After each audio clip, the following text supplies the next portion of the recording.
Abduqodir Husanovning tadbirlarga chaqirilishi va uni har xil blogerlar qurshovida qolib ketishi Manchester City muxlislariga yoqmayapti. Manchester City klubi muxlislari O'zbekiston futbol assotsiatsiyasini keskin tanqid qilmoqda. Ular jamoaning Instagram sahifasida o'zbekistonlik himoyachi Abduqodir Husanov haqida joylangan post ostida UFAga murojaat yozib qoldirmoqda. O'zbekiston futbol assotsiatsiyasi Abduqodir Husanov bilan bog'liq vaziyatlarda uning xavfsizligiga e'tibor qaratmayapsiz.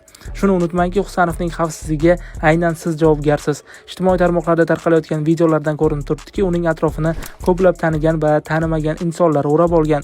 Bu futbolchini yaxshigina chalg'ityapti va asabiylashishiga sabab bo'lmoqda. Uning xavfsiz va nazorat ostida bo'lishini ta'minlash sizning burchingiz.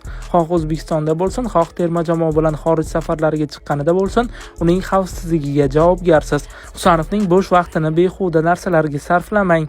E'tiborni ortiqcha narsalarga chalg'itmang va futbolchilik faoliyati doimo birinchi o'rinda bo'lsin. Sizlarning bunday boshqaruvingiz va e'tiborsizligingizni shunchaki qabul qilib bo'lmaydi. Ishingizni yaxshiroq bajarishga harakat qiling deb yoziladi izohda.